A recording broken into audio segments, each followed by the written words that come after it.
Assalamualaikum warahmatullahi wabarakatuh.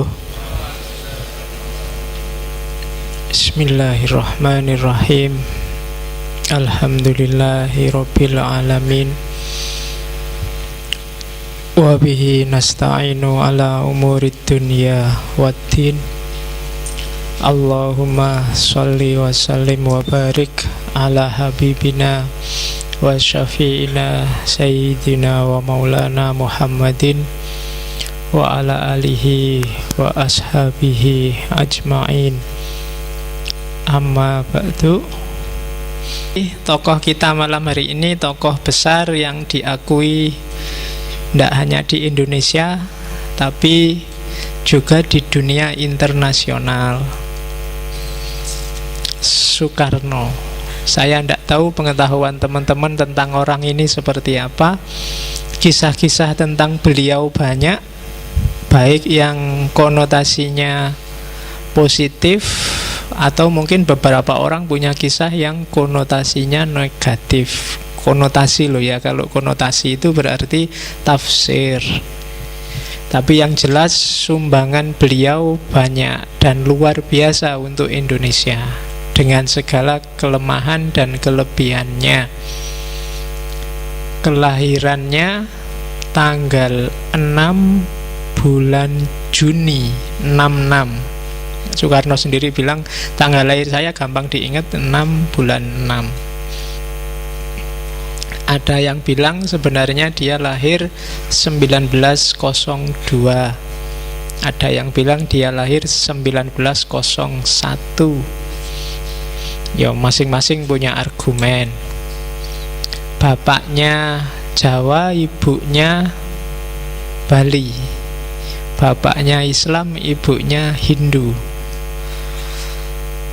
Jadi bapaknya ini kejawen, Islamnya Islam Jawa.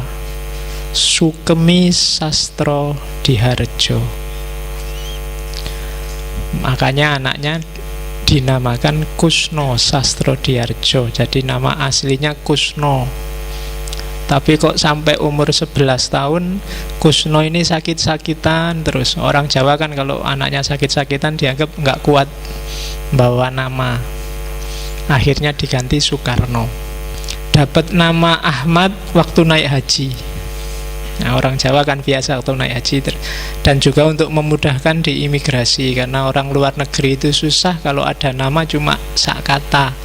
Soekarno waktu kecil ikut ayahnya di Tulungagung, Jawa Timur.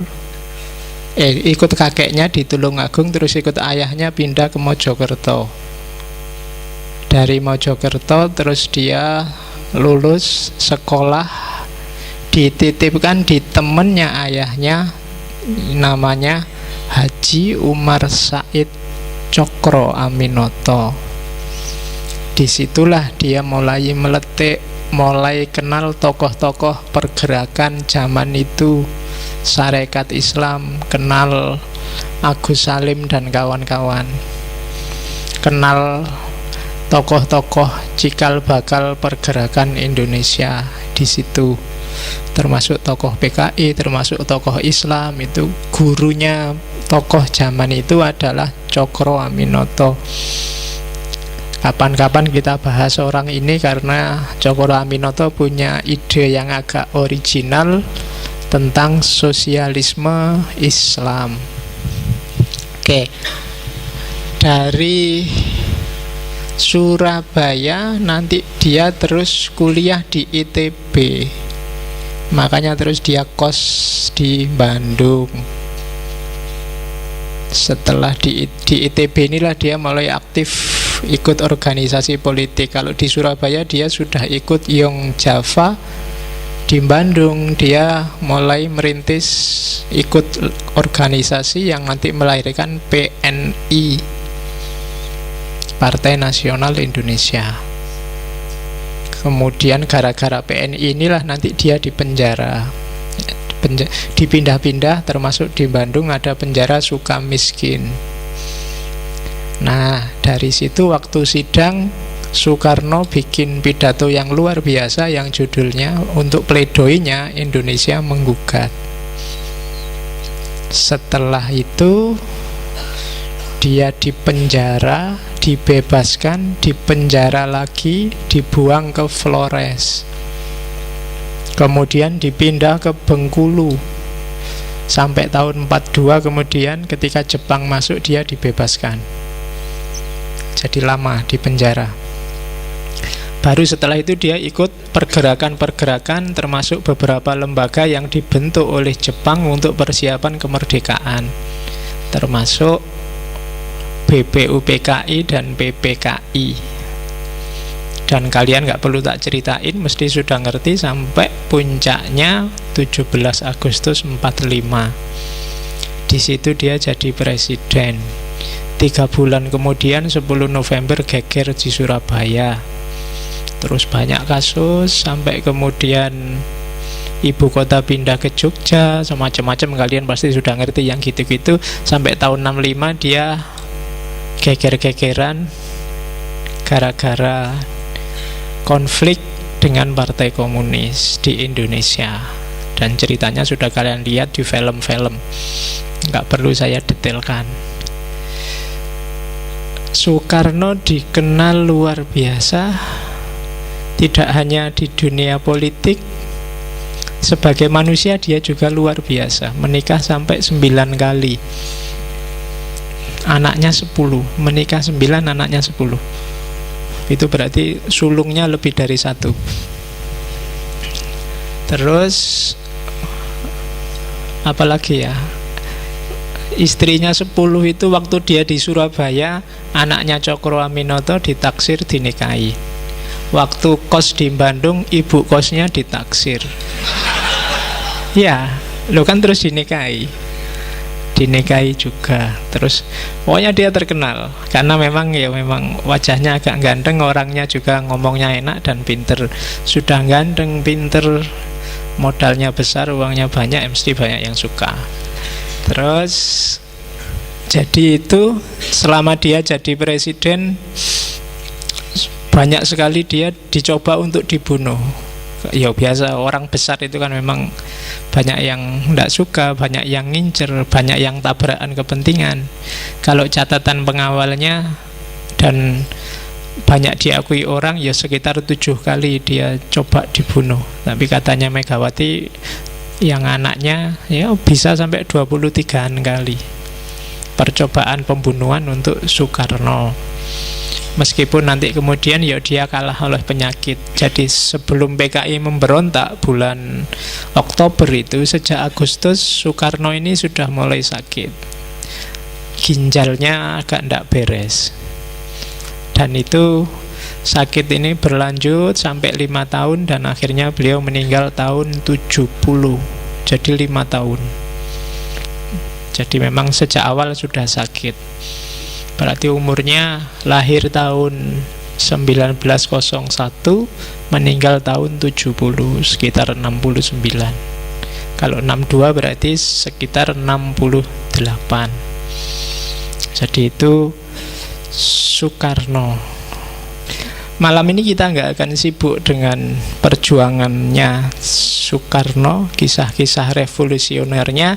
Kita akan menjelajahi konsepnya yang lumayan genuine, Marhainisme.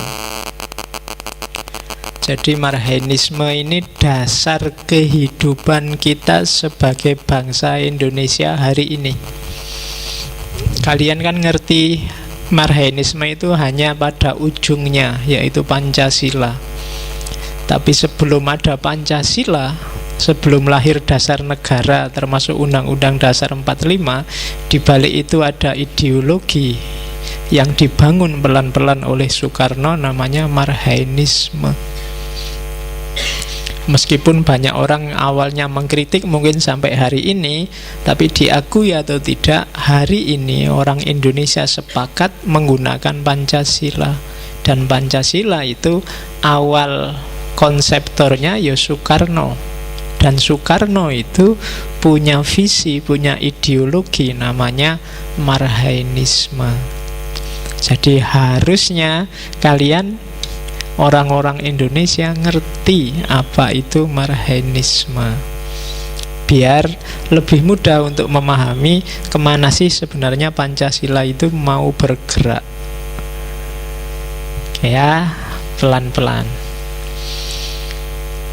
Jadi hari ini kita belajar Soekarno Muda, karena Soekarno itu ada Soekarno Muda, Soekarno Tua. Soekarno Muda itu pemikir, Soekarno Tua itu politikus. Meskipun nanti di beberapa konsep dia terjebak oleh idealismenya sendiri, sehingga beberapa kali dia blunder secara politik. Yang jelas ngomong Soekarno, jangan lupa 4 karakter pemikirannya Soekarno yang sangat kuat. Yang pertama, kesatuan. Jadi Soekarno ini sangat mendewakan bahwa kita harus bersatu.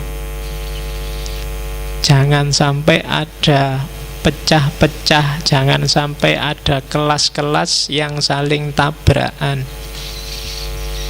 Apapun yang terjadi, seperti apapun kesusahan kita, jangan pecah. Itu yang pertama, sangat jelas di pikiran Soekarno. Yang kedua, anti imperialisme. Jangan sampai ada penjajah dan penjajahan, dan jangan mau dijajah. Itu visi. Jangan mau dijajah berarti Indonesia harus merdeka. Jangan sampai ada penjajahan berarti harus peduli dengan kapanpun dan dimanapun kalau ada fenomena penjajahan, baik penjajahan secara fisik, psikis, ekonomi, budaya, dan macam-macam. Itu ciri kedua dari Soekarno. Ciri yang ketiga, sosialisme. Sosialisme itu berarti keberpihakannya tidak pada elit, keberpihakannya tidak pada penguasa, tapi pada rakyat. Kesejahteraan bareng-bareng. Beda sama yang kemarin model teokrasi, atau sebelumnya model fasis atau model otoriter gaya Hitler. Dan yang terakhir, nasionalisme. Jadi rasa dekat, rasa memiliki pada negara, itu nasionalisme. 4 ini ciri utama pemikirannya Soekarno. Kalian cari dimanapun gagasan-gagasannya, tidak akan lepas dari 4 ini, dengan segala retorikanya. Jadi dia pemersatu, kesatuan, anti-imperialisme, sosialisme, nasionalisme. Itu 4 ciri dari pikirannya Soekarno. Ini harus diingat-ingat. Basis teorinya, Soekarno ini rajin baca, jangan salah. Dan berbagai bahasa dia kuasai, termasuk bahasa asing. Basis yang menarik, basis teori yang nanti menarik Soekarno untuk merumuskan teori-teorinya, itu yang jelas Marxisme nomor 1 dan Karl Marx nomor 1 dan Marxisme. Marxisme itu pengembangan ajaran Karl Marx oleh beberapa tokoh. Yang saya tahu, Karl Kautsky yang kedua dari Jerman, dan Bakunin dari Rusia. Itu banyak disebut di tulisan-tulisannya Soekarno. Kalau Karl Marx jelas, yang banyak masuk ke Soekarno adalah materialisme historis dialektis. Ini di mana-mana di kuliah-kuliah sudah disebut, tapi saya heran banyak yang masih belum terlalu paham. Jadi materialisme kalau di Marxisme, di sosialisme itu bukan kok terus suka pada yang materi-materi, bukan kok terus cewek matre, bukan kok yang enggak. Materialisme itu lawannya idealisme. Jadi materialisme itu yang real, itu yang nyata, yang materi, bukan yang hanya ada di pikiran. Jadi materialisme itu bukan kok suka pada materi, tapi orang yang punya pandangan bahwa kenyataan yang sejati itu yang sifatnya material. Yang tidak material itu ya sifatnya masih spekulatif, ndak asli. Yang sejati itu yang material, bukan kayak rasionalisme. Bukan aku berpikir maka aku ada. Dibalik, aku ada maka aku mikir. Lah kalau nggak ada aku, yang mikir siapa?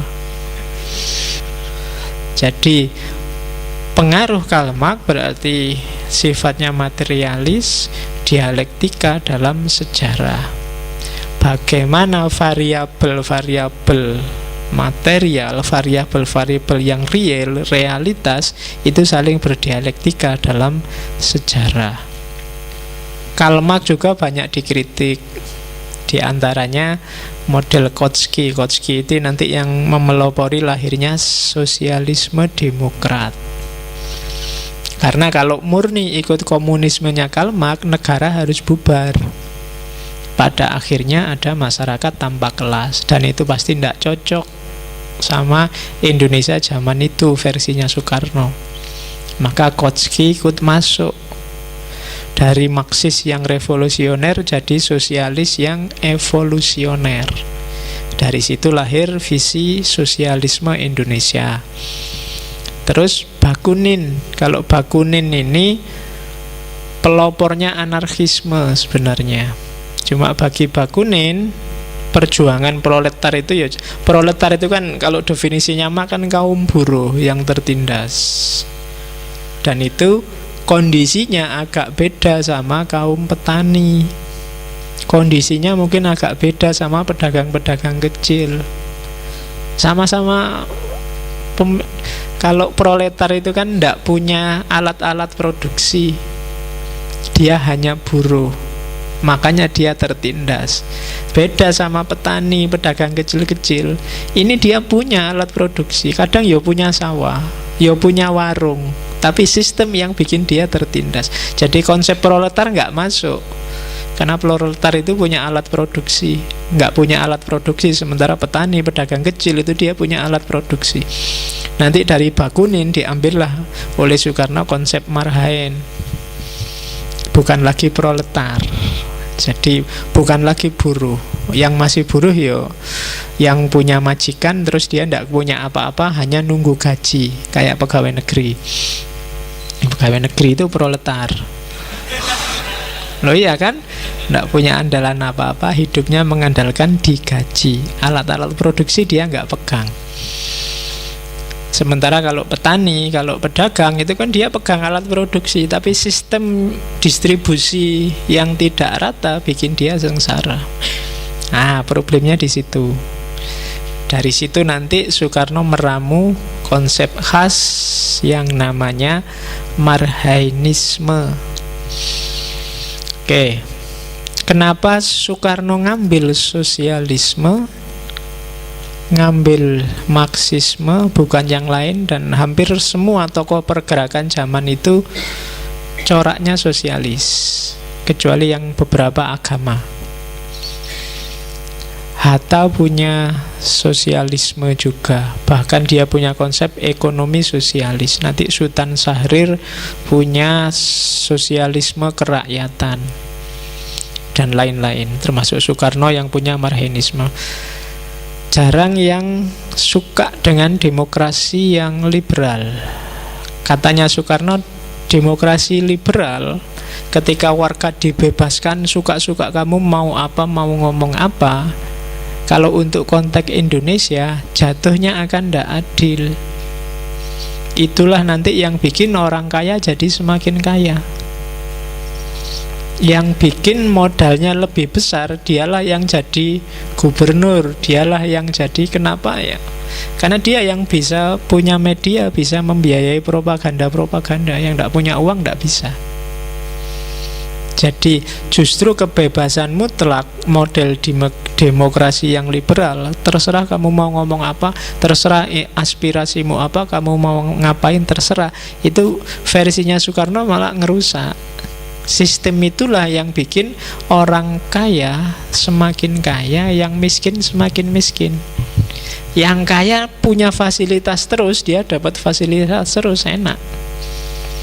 Yang duitnya banyak, istrinya cantik, anaknya terjamin cerdas, sekolahnya karena unggulan terus, nanti cucunya juga terjamin lagi. Semakin besar perusahaannya, nanti perusahaan yang kecil-kecil milik orang kampung dibeli, kemudian ya habis sudah. Yang kaya ya semakin kaya, miskin semakin miskin.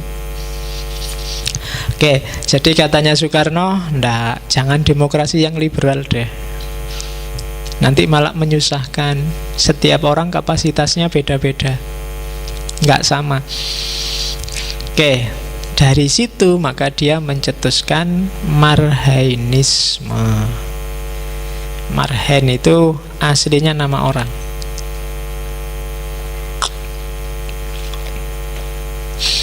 Cuma ndak ada yang tahu, katanya Soekarno, suatu pagi dia jalan-jalan naik sepeda, terus lihat ada petani lagi mencangkul. Kelihatannya hidupnya susah.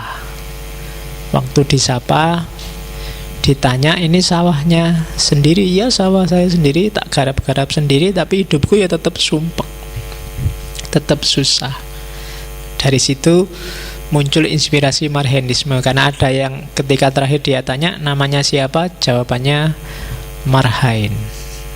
Jadi Marhain itu nama tani. Ada yang bilang cerita ini nyata, ada yang bilang fiktif, ada yang bilang ini bukan Marhain, namanya Ain. Bukan Ain Takmir loh yo. Cuma karena itu di Bandung, Sunda, maka nama itu kan panggilannya Mang, jadi Mang Ain. Itu Ain itu, jadi Mang Ain itu terus jadinya Marhain. Ada peneliti barat yang anggap enggak, itu sebenarnya cerita fiktif. Marhain itu singkatan dari Mark, ya kan? Kemudian Engels. Jadi Karl Marx dan Engels.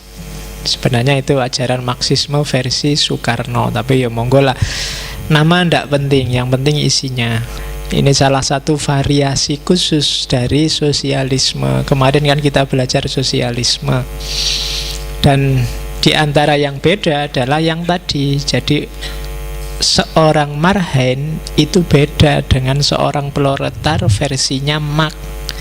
Kalau Marx, proletar itu ya buruh yang ndak ngerti apa-apa, ndak punya apa-apa, ngertinya cuma kerja pada majikannya, kemudian dibayar.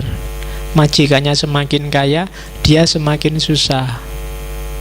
Semakin bagus produksi, majikannya semakin kaya, tapi dia semakin susah karena harganya naik. Dia yang bikin malah nggak bisa beli. Coba kamu lihat ya, kadang pegawai itu kan bikin apa, dia sendiri nggak beli. Pegawai restoran KFC itu makannya biasanya malah keluar nih angkringan, pesen apa, dia sendiri nggak kuat beli miliknya sendiri. Yang dia sendiri yang goreng, yang bikin, maling nunggu sisa-sisa, ya kan? Jadi pegawai warung itu kan juga nggak bebas makan dagangannya. Yang bebas yang punya warung. Kalau dia tiba-tiba makan sak kapok, ya dihitung sama yang punya warung, dan belum mesti bisa bayar. Kadang-kadang pegawai perakitan mobil dia tidak kuat beli mobil. Kenapa ya? Itulah sistem namanya kapitalisme. Dan itu yang diprihatinkan oleh Karl Marx. Nah, oleh Soekarno, proletar gagasan Karl Marx bagus, cuma tidak selalu masuk untuk segala konteks. Khususnya kayak di Indonesia ini, banyak pegawai kecil, banyak pedagang, banyak petani, banyak usaha kecil. Itu kan orang menguasai modalnya, menguasai alat produksinya. Tapi struktur sosial yang bikin dia tidak bisa berkembang. Jadi bukan berarti dia tidak punya alat-alat produksi, punya. Tapi alat produksi yang dia miliki tidak produktif untuk menjamin kehidupannya. Nah, itu gagasan awalnya. Dari situ terus dia merumuskan lebih jauh, harusnya ada konsep yang tidak semata-mata sosialis Marxis, tapi yang bisa mengakomodasi konteks sesuai keindonesiaan. Muncullah Marhainisme yang nanti goalnya adalah lahirnya sosialisme Indonesia. Oke, kita lihat asasnya Marxisme itu 3. Yang pertama sosionasionalisme, yang kedua sosiodemokrasi, yang ketiga ketuhanan yang Maha Esa. Oke, ya karena ini nanti antara lain yang mengejawantah jadi Pancasila. Jadi sosionasionalisme itu asas yang dipakai saat berjuang. Jadi waktu revolusi, perang, merebut kemerdekaan itu sosionasionalisme. Setelah merdeka punya negara, sosiodemokrasi. Dan kapanpun dan dimanapun harus ketuhanan yang Maha Esa. Karena orang Indonesia itu pasti religius, katanya Soekarno, pasti beragama. Oke, sosionasionalisme itu maksudnya apa? Bahwa setiap warga negara, setiap masyarakat harus punya kesadaran sebagai bangsa yang mandiri dan merdeka. Itu sosionasionalisme. Jadi basisnya adalah masyarakat dan negara, masyarakat dan bangsa. Itu sosionasionalisme. Jadi hidup sebagai masyarakat dan hidup dengan cara sadar sebagai bangsa. Terus itu di era perjuangan. Jadi perjuangan dilakukan untuk menyadarkan masyarakat tentang identitas kebangsaannya. Kamu harus sadar loh, kamu itu orang Indonesia. Itu pertama-tama. Kalau nggak ada ini, Indonesia nggak akan wujud. Jadi versinya Soekarno, pertama-tama kesadaran nation, kesadaran kebangsaan harus muncul di tengah masyarakat. Terus ya, dan juga berarti sadar juga setiap orang, bangsa-bangsa yang lain juga punya kesadaran yang sama. Jadi menghargai diri sendiri dan menghargai juga kebangsaannya orang lain. Hari ini kan banyak yang kehilangan kesadaran ini, kesadaran keindonesiaan. Mungkin ketutup banyak kesadaran yang lain. Mungkin kesadaran kepartaian, kesadaran keorganisasian, kesadaran banyak. Dan ketika kesadaran kebangsaan perlahan lenyap, kepercayaan dirimu sebagai bangsa juga lama-lama akan luntur. Indonesia tidak membanggakanmu ketika kesadaran kebangsaan ini hilang. Nah, kalau Soekarno, nation, kesadaran kebangsaanmu harus dibangun. Setelah itu, kalau sukses dengan ini di era perjuangan sampai kita pede sebagai Indonesia dan merdeka, baru sosiodemokrasi, membangun struktur masyarakat yang terbuka, khas demokrasi, baik demokrasi politik, demokrasi ekonomi, demokrasi sosial, dan lain sebagainya. Jadi setelah sosionasionalisme, sosiodemokrasi, kebebasan berekspresi, kebebasan menyatakan pendapat. Itu fase kedua. Jangan dulu ngomong kebebasan kalau belum merdeka sebagai bangsa. Jangan dulu ngomong silahkan melakukan apa aja kalau kita sendiri hakikatnya masih dijajah. Ya kan? Silahkan beli mobil merek apa aja boleh, padahal adanya hanya merek itu aja. Itu kan nggak usah ngomong dulu, bebas. Onone mong kui. Bebas itu kan ada banyak pilihan, kemudian kita milih salah satu. Kalau pilihannya hanya itu dan kita hanya disediain itu, berarti belum bebas. Kita masih diatur oleh yang menyediakan. Oke, dan yang terakhir ketuhanan yang Maha Esa. Jadi, apapun yang dilakukan, apapun yang dikerjakan dalam konteks kehidupan bernegara, jangan lupa basisnya adalah, jiwanya adalah jiwa ketuhanan. Jadi orientasinya nggak sekedar horizontal, tapi juga vertikal, ke atas. Itu khasnya Indonesia, katanya Bung Karno. Nasionalis, demokrat, tapi juga religius. Tidak boleh nasionalis saja. Kalau nasionalis saja jatuhnya nanti fasis, totaliter kayak Hitler. Tidak boleh demokrasi saja, nanti jatuhnya akan liberal kayak tadi. Dia mengkritik demokrasi liberal. Yang mengkontrol agar tidak jatuh ke liberalisme, tidak jatuh ke fasisme adalah religiusitas, prinsip-prinsip moral keagamaan.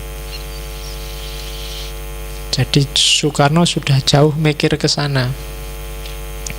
Jadi Marxisme dibangun di atas 3 pilar.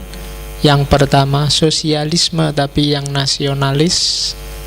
Ini yang membedakan nanti dengan komunis. Kalau komunis, titik akhirnya bukan nation, tapi masyarakat tanpa kelas.